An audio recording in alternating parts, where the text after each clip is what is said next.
बिस्मिल्लाहिर्रहमानिर्रहीम, अस्सलाम वालेकुम नाज़रीन, आप देख रहे हैं दिलास स्टार। मैं हूँ यासिर रशीद और मेरे साथ हैं सीनियर सहाफ़ी राना मोहम्मद अजीम साहब। नाज़रीन, पाकिस्तान मुस्लिम लीग नून के सीनियर रहनुमाओं ने आज प्रेस कॉन्फ्रेंस की, जिसमें साबिक़ वज़ीर आज़म आज़ाद कश्मीर राजा फ़ारूक हैदर भी मौजूद थे। उसमें इल्ज़ामात ये लगाए गए कि धांधली हुई और कारकुनान की वफ़ादारियाँ तब्दील करवाई गईं। उन्हें बुलाकर कहा गया कि आप वफ़ादारियाँ तब्दील करें और उनका ये कहना था कि ये सिलसिला शुरू हुआ इब्तदाई तौर पर रिगिंग से। ये रिगिंग में शुमार होता है कि आपने वफ़ादारियाँ तब्दील करवा कर रियासत को कब्ज़े में ले लिया और रियासत के उसूल वहाँ पर आपने लागू किए, जिसकी वजह से पाकिस्तान मुस्लिम लीग नून को इस हद तक शिकस्त का सामना करना पड़ा। उनका यह भी कहना था कि हम एहतजाजी तहरीक चलाएंगे। उन्होंने हुकूमत मुखालिफ तहरीक चलाने का जो फैसला किया है और हुकूमत के बारे में जो बातें की हैं वो पहले मुलाहिजा करते हैं। इकबाल साहब का क्या कहना है, पहले वो मुलाहिजा करते हैं। हमने वोट की इज्जत की फैसला कुन जंग लड़नी है अगर पाकिस्तान बचाना है, और इंशाल्लाह इस जंग को हम जीतेंगे।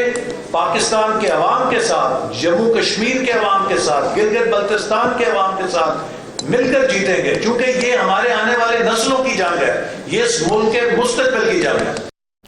नाज़रीन, मुल्क में कहीं अगर कोई बड़ा जलसा होता है तो कोई भी मुखालिफ जमात ये पॉइंट अपनाती है कि कोई बड़े जलसे से आप जीत नहीं सकते, जलसे नुमाइंदगी नहीं करते। लेकिन आज पाकिस्तान मुस्लिम लीग नून क्या कहती है जलसों के हवाले से और नताइज के हवाले से, वो भी मुलाहिजा कीजिए शाहिद खाकान अब्बासी साहब की गुफ्तगू। जितने बड़े जलसे पाकिस्तान मुस्लिम लीग नून ने इस इलेक्शन में किए हैं, जितने पुरजोश जलसे किए हैं, पाकिस्तान मुस्लिम लीग नून का कारकुन मुतहर्रक था, किसी और जमात का नहीं था। रिजल्ट भी आपके सामने है और ये बदनसीबी है कि रिजल्ट जो है वो उस कैंपेन की अक्कासी नहीं करता। नाज़रीन, जब पाकिस्तान तहरीक-ए इंसाफ ने धरना दिया था, बड़े बड़े जलसे किए थे, पाकिस्तान मुस्लिम लीग नून के रहनुमा कहा करते थे कि जलसों से तब्दीली नहीं आने वाली, तब्दीली असल आती है आपने डेवलपमेंट का कुछ काम किया हो, इंफ्रास्ट्रक्चर बेहतर बनाया हो, अवाम के मफाद में फैसले किए हों।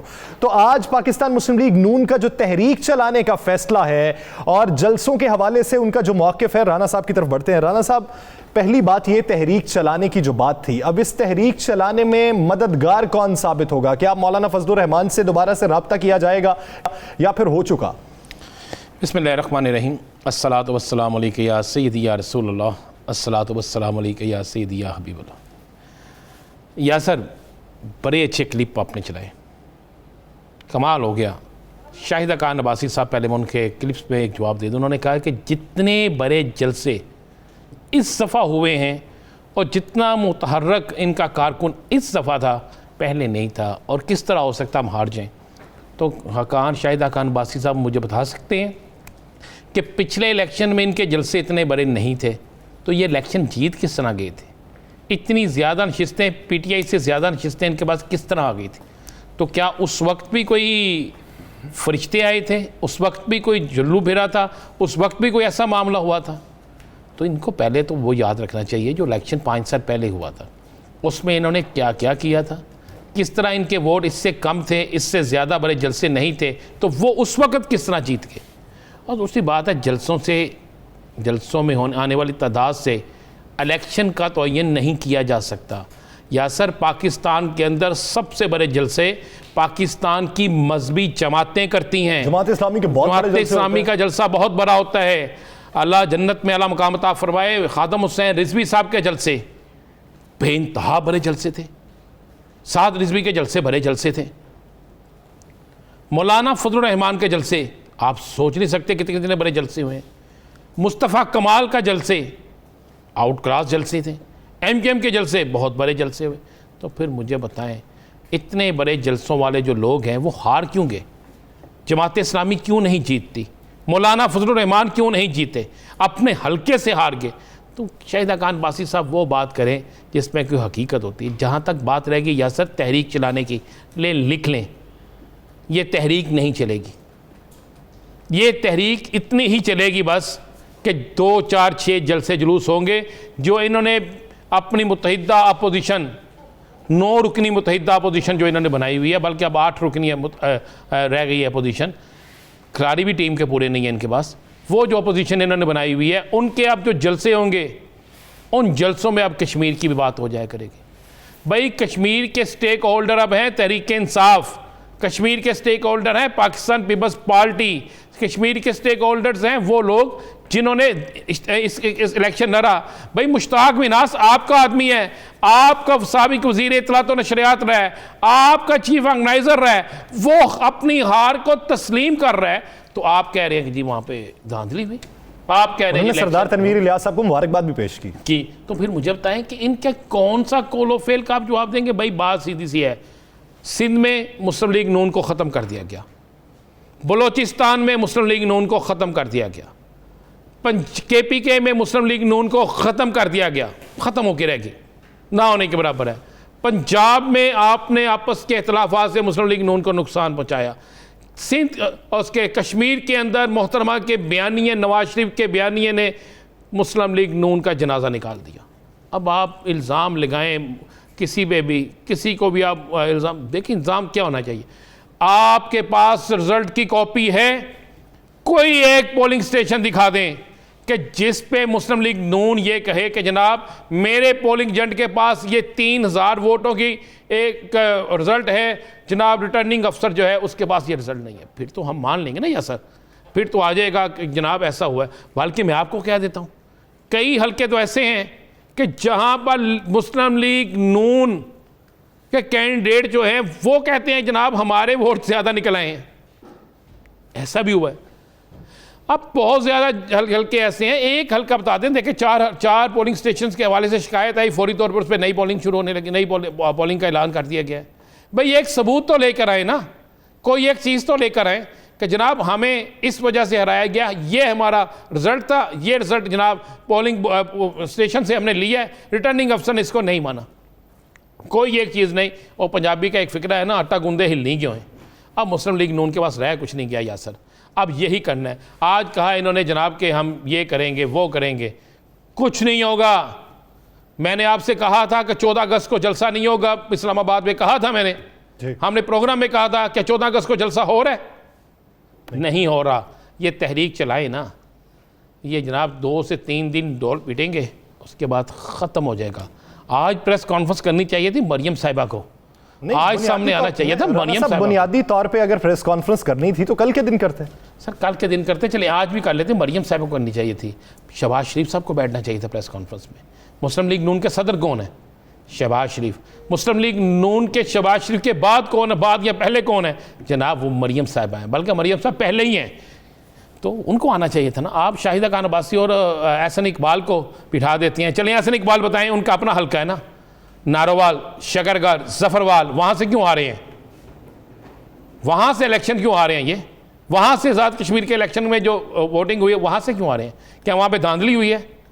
जनाब एक शिकायत इन्होंने अभी तक इलेक्शन कमीशन में जमा नहीं कराई।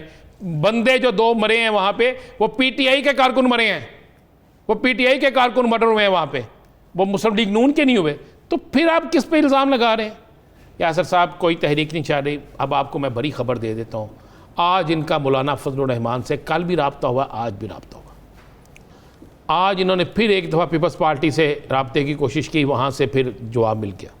मौलाना साहब ने इन्हें कहा कि जनाब तहरीक कश्मीर के हवाले से नहीं, तहरीक ओवरऑल सब हवालों से चलाई जाए और इसके लिए तैयारी करें और इसके लिए मेरे साथ बैठ के मामला तय करें मेरे साथ बैठ के मामला।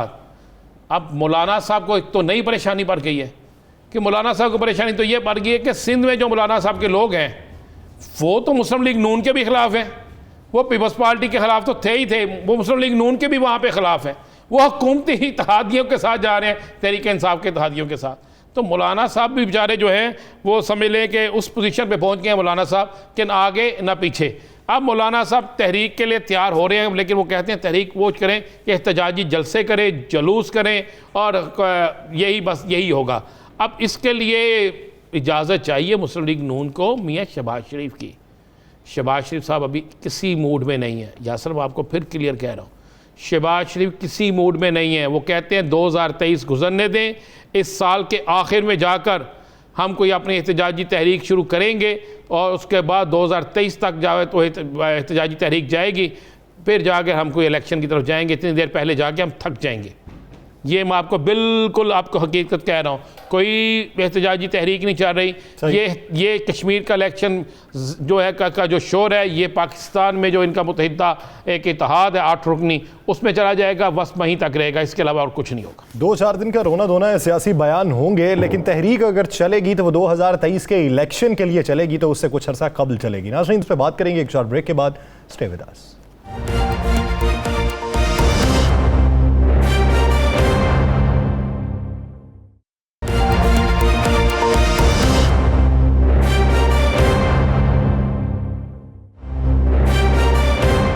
Welcome back.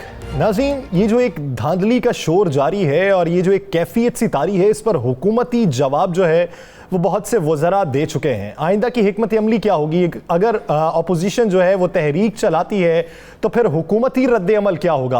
अपोजिशन के जो बयानात हैं, अपोजिशन के जो इल्ज़ामात हैं, उसमें किस हद तक सदाकत है? हुकूमती नुमाइंदगान उसे किस नज़र से देखते हैं? इसी बारे में बात करने के लिए हमें ज्वाइन किया पाकिस्तान तहरीक इंसाफ की सीनियर रहनुमा अंदलीब अब्बास साहिबा ने। अंदलीब साहिबा, बहुत शुक्रिया आपके वक्त का। अंदलीब साहिबा, आज जो बात होती रही, आज इल्ज़ाम ये लगाया जाता रहा कि पैसे के बलबूते पे आपने इलेक्शन जीता है, आपने लोगों को बुलाकर उनकी वफादारियां तब्दील करवाई हैं। एक मुबैना वीडियो भी शेयर की मरियम नवाज साहिबा ने। खान साहब ये कहते हैं कि अगर आपके पास सबूत हैं तो लेके आएं। अगर ऑपोजिशन इस तरह के मजीद सबूत देती है तो पाकिस्तान तहरीक इंसाफ कार्रवाई का हुक्म देगी। देखिए, मरियम नवाज तो हमेशा ही पीटीआई की तरफ से खेलती हैं और उन्होंने जितना अपने गोल पोस्ट पे खुद गोल करने थे कर दिए। आपको भी पता है कि जो गैलप का सर्वे आया था, जो कि इनकी बड़ी फेवरेट सर्वे वाली कंपनी है, उसमें मरियम नवाज की पॉपुलैरिटी जो थी वो शहबाज शरीफ, बिलावल सबसे नीचे थी, सबसे आखिर पे। तो ये एक बड़ा आम सा एक है कि उसका बयानिया जो है वो पीएमएलएन को तबाह कर गया, बिल्कुल तबाह कर गया। अब ये जो धांधली का है, ये कोई महीना पहले अभी तो शुरू भी नहीं हुई थी कैंपेन, ये शुरू हो गए धांधली है, धांधली है, धांधली है। उसी वक्त हमने आपको कह दिया था कि इसका मतलब है देव लॉस्ट इट। अब वहां जाके कश्मीर के लोगों को अगर आप ये कह रहे हैं कि ये तस्वीर देखें ज़रा, ये अब्दुल्ला मुहिब की, वो बैठा हुआ है नवाज शरीफ के साथ और फ़ख्र से कह रहे हैं कि मेरे वालिद को मिलने आया है, तो इसका मतलब है कि यहाँ से आप बिल्कुल खाली हैं और आप समझते हैं कि कश्मीर के लोग बाशऊर नहीं हैं। कश्मीर के लोग जितने बाशऊर हैं शायद ही कोई हो। आप कह रहे हैं जी हम आके मोटरवे बनाएंगे, वो कश्मीर के लोग पूछ रहे हैं कि जी 5 साल आप क्या करते रहे? आप कह रहे हैं जी कि हाँ इमरान खान ने ये नहीं किया, वो नहीं किया। कश्मीर के लोग पूछ रहे हैं कि आप ये बताएं कि आपने क्या किया 5 साल में। तो वो वहां बिल्कुल ही बोल्ड आउट, स्टम्प्ड आउट, जिसको कहते हैं उड़ गई उनकी किलियां। अब उनके पास कोई राग नहीं है लापने को। वो बल्कि आपको याद होगा कि जब इन्होंने 2018 में भी कहा कि ये धांधली हुई है, हमने कहा 100 बिस्मिल्लाह लेके आए, 48 हल्के हमने खोल दिए। उसके बाद ना इन्होंने पिटिशंस फॉलो की, ना पार्लियामेंट्री कमेटी की मीटिंग्स में आए। इन्होंने कहा था वाइट पेपर लिखेंगे, वाइट पेपर क्या, ब्लू पेपर, रेड पेपर, कुछ भी नहीं आया। इन्होंने कहा था वीडियोस देंगे, वीडियोस नहीं दी, बल्कि इनकी पिटिशंस जो थी वो मेरे ख्याल है हमारी पिटिशन से भी कम थी। अंदलीब साहबा, आपने धरना दिया, आपको जगह दी गई, आप धरने में बैठे, आपने वहाँ लंबा अरसा एक धरना दिया और धांधली के खिलाफ दिया, 4 हल्के खोलने के हवाले से दिया। अब ये भी धरना देने का ऐलान कर रहे हैं। अगर ये इस्लामाबाद में धरना देने आते हैं तो क्या आप लोग उन्हें उसी तरह सहूलतें देंगे, उनको जगह देंगे, उनको सहूलतें मुहैया की जाएंगी, या फिर उन पर लाठीचार्ज होगा? देखिए, हमने तो दिसंबर में इनको कहा था हम कंटेनर भी देंगे, लेकिन नहीं ना दिया आपने। वो दिसंबर 1 जब मौलाना फजलुर रहमान आया तो आपने कंटेनर नहीं दिया। तो हम तो कह रहे हैं कि आए भाई, आए, इस्लामाबाद तो पहुंचे ना, वो तो निकले ही नहीं। उसके बाद फिर ये था कि जी हम इस्तीफे देंगे, इस्तीफे नहीं दिए। उसके बाद फिर था कि जी लॉन्ग मार्च है, वो शॉर्ट मार्च भी नहीं हुआ। और उसके बाद धरना तो बहुत दूर की बात है। तो जब इनकी पूरी आप देखें 11 जमातें थी, 11 जमातें मिल के ये चंद घंटों के लिए मीनारे पाकिस्तान नहीं भर सकी। इन्होंने क्या धरना देना है, इनकी क्या सपोर्ट है? चलें ये बता दें, आपका मुतवक्को वज़ीर आज़म कौन है कश्मीर का? कोई 2 नाम दे दें ना, कोई 2 नाम दे दें। नहीं, मैं इस पे बिल्कुल नहीं कमेंट कर सकती क्योंकि ये पार्टी का फैसला है। और पार्टी ही इस पर डिसाइड करेगी। मैं कबल अज़ वक्त कुछ नहीं कह सकती। अच्छा दलीप साहिबा, अगर आप ये कह रही हैं कि उनका बयानिया जो है वो उनकी गोल पोस्ट पे दोबारा हमले करने के मुतरादिफ रहा, जिसकी वजह से रिजल्ट ये रहा, तो क्या आप समझती हैं कि कल का जो बाई इलेक्शन होने जा रहा है सियालकोट में, रिजल्ट वैसा ही होगा जैसा कश्मीर में था? बिल्कुल वैसा होगा। देखें बात क्या है, बात यह है कि ये एक जिसको कहते हैं ना, मरियम को इन्होंने रख के वाकई एक बड़ा ही आम अपने आप को जिसको कहते हैं ना ख़त्म करने का सुसाइडल मंसूबा बनाया। मरियम हर वो बात करती है, एंटी फ़ौज बात करती है। आप कश्मीर में जाके एंटी फ़ौज बात करते हैं, उनके बॉर्डर्स के ऊपर आप देखें रोज़ जवान शहीद होते हैं। आप वहाँ जाके आप ये कहती हैं, आप रेसिस्ट बात करती हैं, आप कहती हैं मैं भी कश्मीरी, मेरे वालिद भी कश्मीरी, मेरे नाना भी कश्मीरी, मेरे दादा भी कश्मीरी, और आप वो कश्मीर कार्ड यूज़ करती हैं, आप डिस्क्रिमिनेशन करती हैं, आप रेसिज्म करती हैं। आप कहती हैं कि जो कश्मीरी नहीं है, जो कि बहुत सारे महाजरीन वहाँ और बहुत सारे और लोग भी हैं वहाँ, आप उनको सिंगल आउट करती हैं। आप हर वो बात करती हैं जिससे आपका वोट बैंक को ठेस पहुँचती है, और फिर आप कहती हैं धांधली है। तो आप किसको बेवकूफ़ बना रही सिवाय अपने आप को? चलें जी, आपने कश्मीर फ़तह कर लिया, कश्मीर में आप लोग जीत के सिंध फ़तह करने जा रहे हैं। आप खान साहब के सिंध के दौरों का शोर मचा हुआ है, तो सिंध में क्या वाकई आप सिंध फ़तह कर लेंगे? देखिए सिंध वाकई एक ऐसा इलाका है जिस पे बिल्कुल हम मानते हैं कि पीटीआई ने तवज्जो नहीं दी, और इसीलिए हमने इस दफ़ा आप देखें कि हमने अपने जो पीएसटीपी भी बनाया उसमें हमने सिंध के 14 पसमानदा तरीन इलाकों के लिए हमने डेवलपमेंट फंड्स ख़ास तौर पे मुख्तस किए हैं।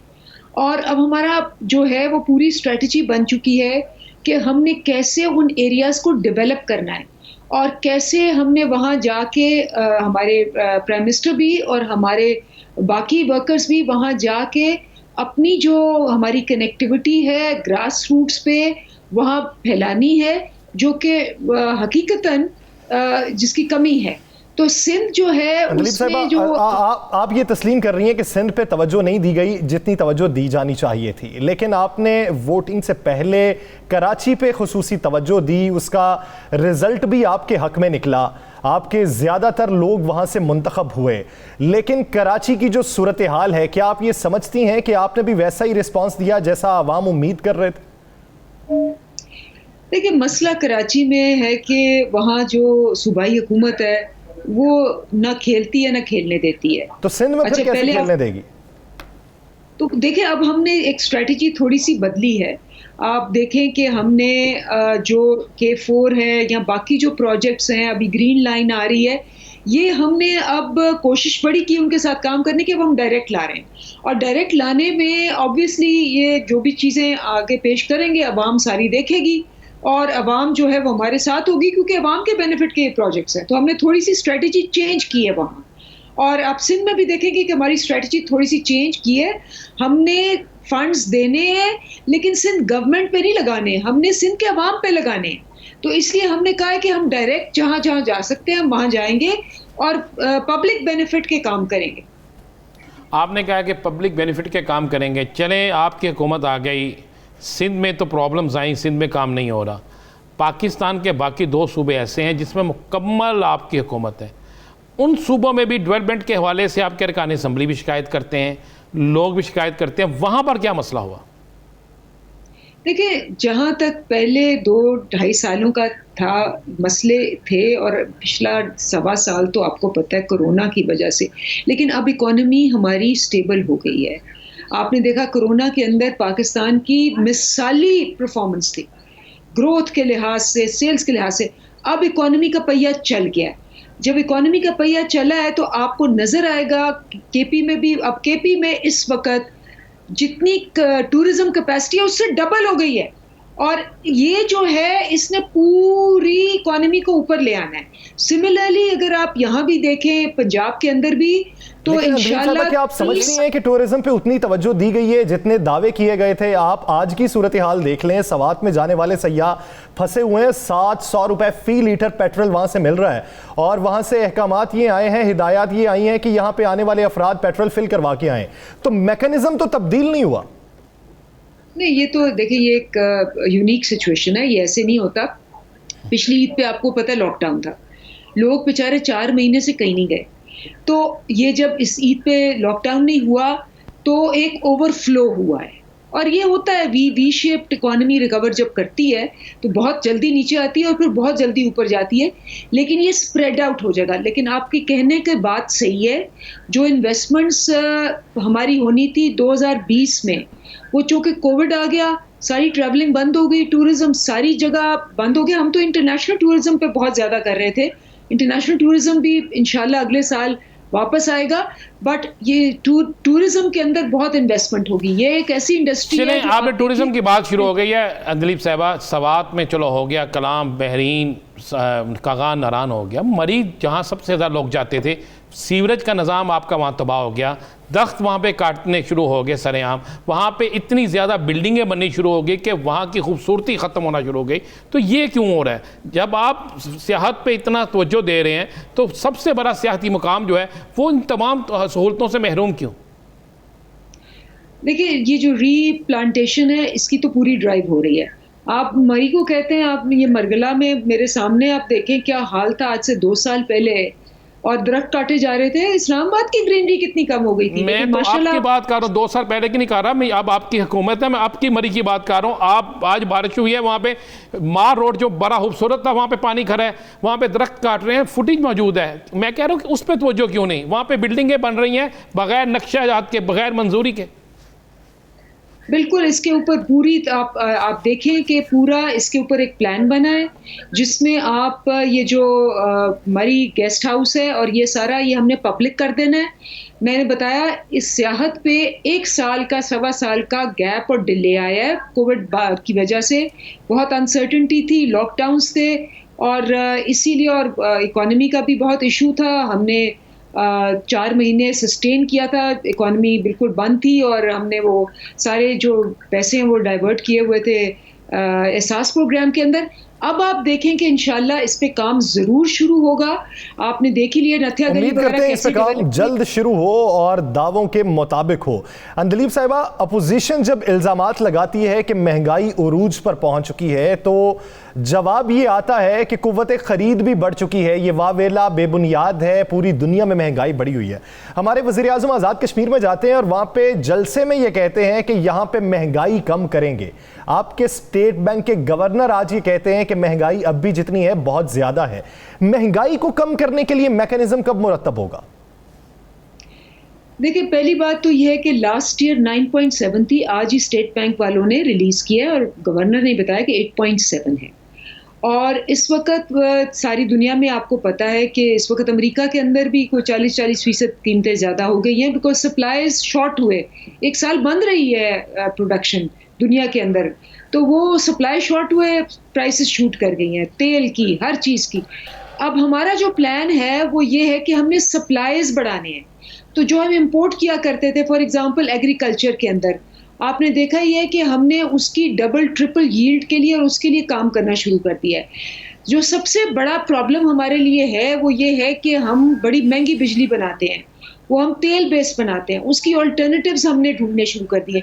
हमारी अपनी प्रोजेक्शन और ये वर्ल्ड बैंक की भी प्रोजेक्शन है कि अगले साल हमारी महंगाई जो है वो 8 से कम होके 7 और 7.5 के दरमियान में होगी और लास्ट ईयर बिफोर इलेक्शन इंशाल्लाह हम 6 और 6.5% पे आ जाएंगे।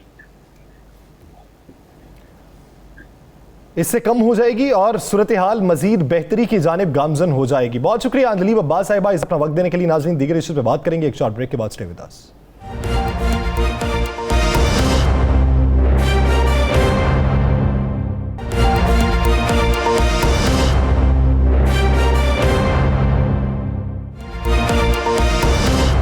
Welcome back. नाज़रीन, अपोजिशन जमातों ने इल्ज़ामात लगाए हुकूमती रहनुमाओं ने इसके जवाबात दे दिए।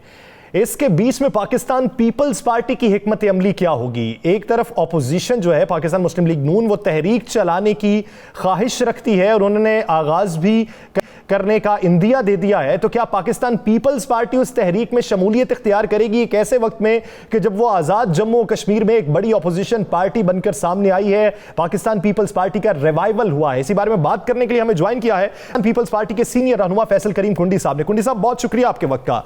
कुंडी साहब, अगर रिवायत देखी जाए, माजी देखा जाए, तो आज़ाद जम्मू और कश्मीर में उसी पार्टी ने हुकूमत बनाई है जो पाकिस्तान में बरसरे इक्तदार रही है, तो इस बार भी रिजल्ट वैसा ही था, तो फिर ये धांधली का शोर क्यों? बिस्मिल्लाहिर्रहमानिर्रहीम। देखें, ये वाकई तब्दीली इस मुल्क में आ चुकी है। जो पार्टी पाकिस्तान में 13 ज़िमनी इलेक्शन हार चुकी है, वो कश्मीर में हुकूमत बना रही है। आप मुझे बताएं कि आप भी चैनल पे रोजाना बैठे होते हैं और आप बड़ा क्लोजली वॉच करते हैं पॉलिटिक्स को, तो जो माजी में अभी जो 14 ज़िमनी इलेक्शन है उसमें से पीटीआई 13 इलेक्शन गालिबन हार चुकी है, जिसमें हर सूबे में इलेक्शन हुआ है, ये नहीं कि सिर्फ किसी एक सूबे में हो, और जाके जो है वो हुकूमत बना रहे हैं कश्मीर में। और जिस किस्म की देखें, पहली दफा कश्मीर में एक तशद्दुद इलेक्शन हुआ है जिसमें फायरिंग हुई है, जिसमें लोग जख्मी हुए हैं, मरे भी हैं। मुझे बड़ा अफसोस है एज ए पॉलिटिकल वर्कर, जो 2 वर्कर जो हैं वो मरे हैं, उस पर हमें बड़ा अफसोस है। जिस पार्टी से भी हैं, जो भी हैं, पार्टी के वर्कर जो हैं वो एक सरमाया होते हैं हर पार्टी के लिए। और जिस किस्म का अगर आप देखें, अभी जो कल गालिबन इलेक्शन कमिश्नर साहब प्रेस कॉन्फ्रेंस कर रहे थे और कह रहे थे कि मुझे कोई भी धांधली की रिपोर्ट कहीं से भी नहीं आई, और पाकिस्तान पीपल्स पार्टी ने ऑफिशियली 42 इनको जो है वो रिपोर्ट जो है उसी दिन जिस दिन पोलिंग हो रहा था उसी दिन हम उनको वक्त दे रहे थे, और अभी तक उन तक ये पहुंची नहीं। मतलब है कि उस पर हम इलेक्शन कमिश्नर के ऊपर जो हमें तरस आता है और हम अफसोस ही कर सकते हैं, और ताजुब आता है कि वो कैसी कैसी बातें मतलब कर रहे हैं। फिर वो कह रहे थे कि जी वज़ीर आज़म साहब क्यों वज़ीर वफाकी वज़ीर जो कश्मीर अफेयर के साथ लेके आए।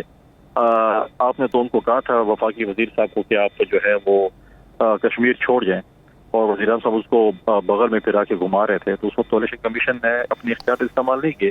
फैसल करीम कुंडी साहब, आज मुस्लिम लीग नून ने प्रेस कॉन्फ्रेंस की, कल भी उन्होंने कुछ कहा, और उनका कुछ रहनुमाओं ने, मुस्लिम लीग नून के कुछ रहनुमाओं ने पीपल्स पार्टी के का नाम लेकर कहा कि इनको भी किसी तरफ से आशीर्वाद थी और इनको इतनी सीटें मिल गई। आपकी 11 सीटें जो हैं, ये बहुत बड़ा एक वहाँ पे आपकी दोबारा वापसी है, और 11 सीटों में से 5 सीटें आपने मुस्लिम लीग नून को बड़े करीब मार्जिन से हराई हैं, बाकी आपने तहरीक इंसाफ के लोगों को भी हराई हैं। तो क्या आप समझते हैं कि कश्मीर के अंदर मुस्लिम लीग नून की हार धांधली से हुई है या वाकई उनकी परफॉर्मेंस ऐसी थी? देखें, आपने देखा होगा कि चेयरमैन बिलावल साहब ने सबसे पहले वहाँ पर जाकर कैंपेन शुरू की, और हमने जो है वो बिल्कुल कैंपेन की। चेयरमैन साहब जब अमेरिका गए, आसफा बीबी आई, फरियाद तालपुर साहब थी, यूसुफ गिलानी साहब थे, राजा अशरफ साहब थे, कायरा साहब थे, हमारी पूरी लीडरशिप जो है वो कश्मीर में मौजूद थी हर हल्के में। ये तो मैं नाम लिया, बाकी भी बहुत ज़्यादा हमारे जो स्टालवर्ड्स थे वो वहाँ पर मौजूद थे, हर हल्के में हम लोग मौजूद थे। और अब इसकी तो हुकूमत थी, मुस्लिम लीग नून की तो वहाँ पर हुकूमत थी, और जो जो लोग हमारे जीते हैं, आप पहले देखें कि पहले माजी में ये अच्छे पार्लियामेंटेरियन रहे। ये कोई बात नहीं है कि ये कोई ऐसे थे कि जो फर्स्ट टाइमर थे और उनको जो है किसी इशारे पे जितवाए गए, ये पहले भी पार्लियामेंटेरियन। अगर आपके वज़ीर आज़म साहब ने आपकी हुकूमत ने उसमें परफॉर्म नहीं किया है कश्मीर में, तो अगर आप कहेंगे कि पीपल्स पार्टी कुंडी साहब, आप मंझे हुए सियासतदान हैं, एक बात समझा दीजिए, अगर पाकिस्तान मुस्लिम लीग नून के मौक़िफ़ को मान लिया जाए कि धांधली हुई है, तो फिर धांधली तो उनके साथ 2 पार्टीज ने की हैं, 2 पार्टीज उनकी नशिस्तें ले चुकी है, पाकिस्तान पीपल्स पार्टी और पीटीआई। अगर आपके मौक़िफ़ को मान लिया जाए तो फिर नून लीग का मौक़िफ़ रद्द हो जाता है कि नून लीग जो धांधली का शोर मचा रही है वो असल में धांधली नहीं थी, जबकि बिलावल भुट्टो साहब दूसरी बड़ी ऑपोजिशन बनने पर खुश भी हैं, तो फिर बात किस नहज पे खत्म होगी?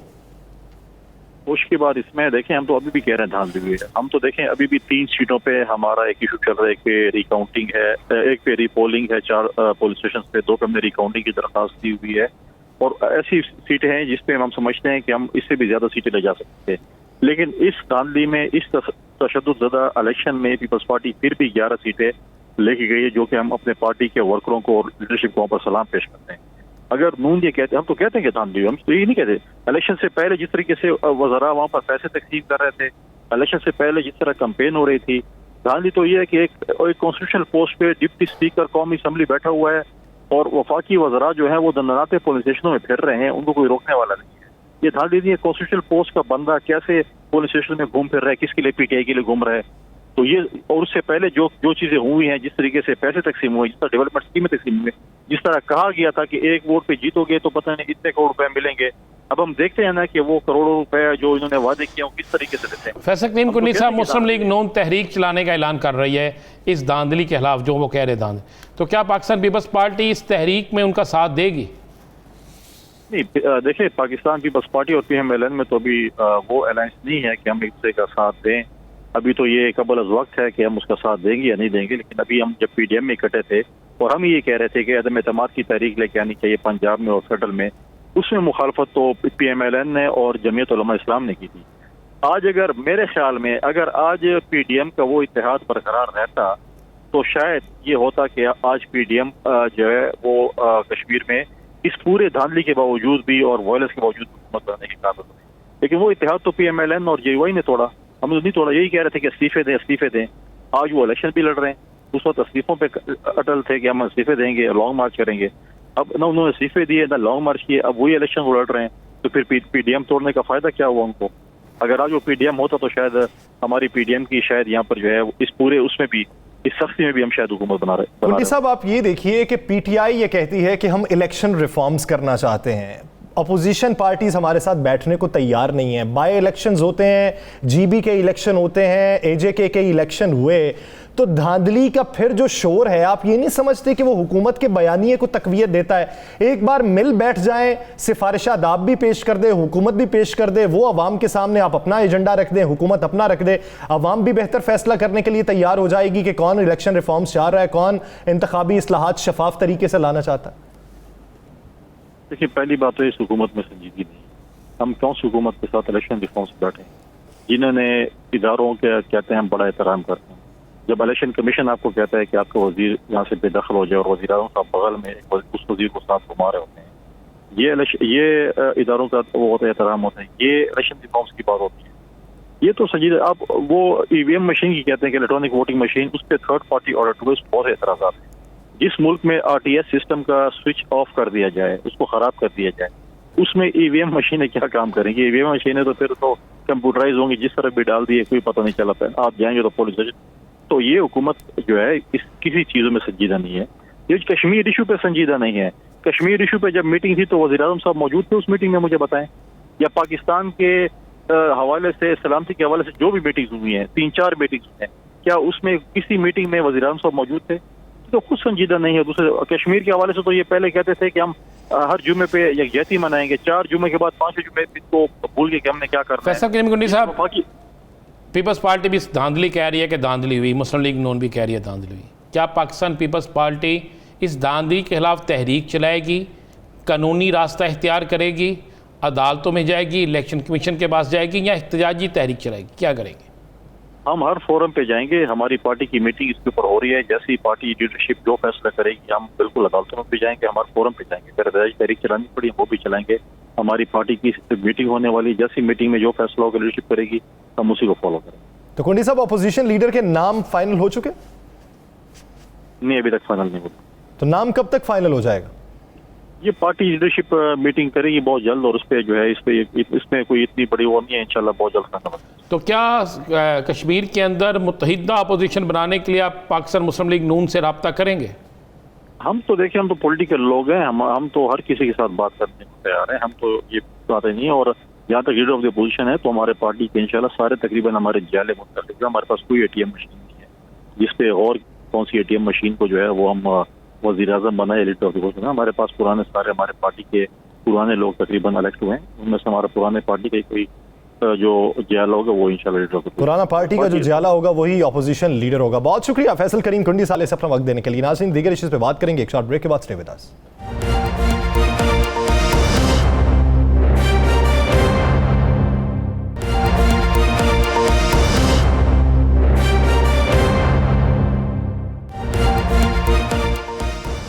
Welcome back. नाज़रीन, सऊदी वज़ीर ख़ारजा फैसल बिन फरहान इस वक्त दौरा पाकिस्तान पर है। उन्होंने शाह महमूद कुरैशी से मुलाकात की, अहम हुकाम से मुलाकातें हुई। तो पाक सऊदी ताल्लुकात मज़ीद मुस्तहकम होने जा रहे हैं। इस मुलाकात में वफूद की सतह पर मुज़ाकरात होंगे, क्या मफाहमतों की याददाश्तों पर भी दस्तखत होंगे, माजी के मुकाबले में ये दौरा कितनी अहमियत का हामिल है और इस दौरे में अहम डेवलपमेंट क्या होने जा रही है, वज़ीर आज़म इमरान खान इस दौरे को लेकर किस हद तक एक्टिव हैं और इस दौरे में खित्ते की मजमूई सूरत हाल के हवाले से क्या ब्रीफिंग दी जाएगी और उस पर आउटकम क्या निकलेगा।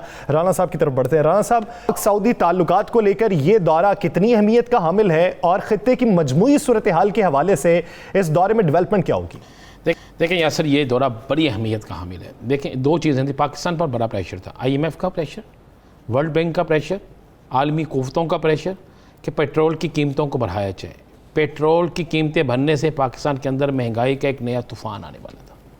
मेरी इत्तला यह है कि आने वाले दिनों में सऊदी अरब से पाकिस्तान को पेट्रोल जो है वो उस कीमत पर मिलेगा, उस तरीके से मिलेगा कि पाकिस्तान को पेट्रोल की कीमतों में जो बेइंतहा इजाफे का कहा जा रहा था उससे बचत हो जाएगी। जब पेट्रोल की कीमतों में इजाफे से बचत हो जाती है और सऊदी अरब पाकिस्तान की एक मुकम्मल सपोर्ट करता है तो उससे ज़हन में रखें पाकिस्तान में महंगाई का तूफान भी थम जाएगा और पाकिस्तान को जो ब्लैकमेल किया जा रहा था, पाकिस्तान के साथ जो ब्लैकमेलिंग करने की कोशिश की जा रही थी इंटरनेशनल अदारों की तरफ से, वो भी ख़त्म हो जाएगी।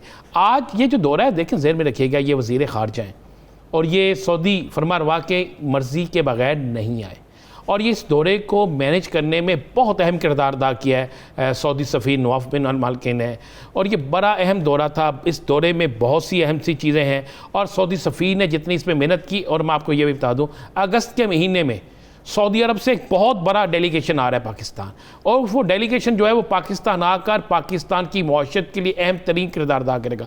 पाकिस्तान में इंडस्ट्री लगने जा रही है और इंडस्ट्री के साथ साथ पाकिस्तानियों के लिए सऊदी अरब में बेइंतहा आसानियाँ पैदा की जा रही है। पाकिस्तानी वीज़े के हवाले से कि वहाँ पे क्या किया जाएगा, पाकिस्तान के वहाँ पे जो लोग हैं उनको किस तरह ओबलाइज किया जाएगा। यहाँ तक कि आज सऊदी वज़ीर ख़ारजा ने बड़ी अच्छी बात की, उनके जितने मेहनती और जितना वहाँ पे काम पाकिस्तानी करते हैं और जितनी लगन से वहाँ पे पाकिस्तानी काम कर रहे हैं, जितने वहाँ पे प्रोजेक्ट पाकिस्तानियों ने शुरू किए हैं, दुनिया के किसी और मुल्क ने शुरू नहीं किए। या सर आप देखें ना, आज इनके दौरे पे आप इस्लामाबाद में देखें, एयरपोर्ट से लेकर जहाँ ये उतरे पूरे इस्लामाबाद के अंदर बेइंतहा आम शहरियों की तरफ से बैनर्स लगाए गए। मैं वो देख रहा था फुटेज, नवाज शरीफ जो है जिनके आज इश्तिहार चल रहे थे उनकी तरफ से बैनर थे, दीगर पाकिस्तानियों की तरफ से बैनर थे।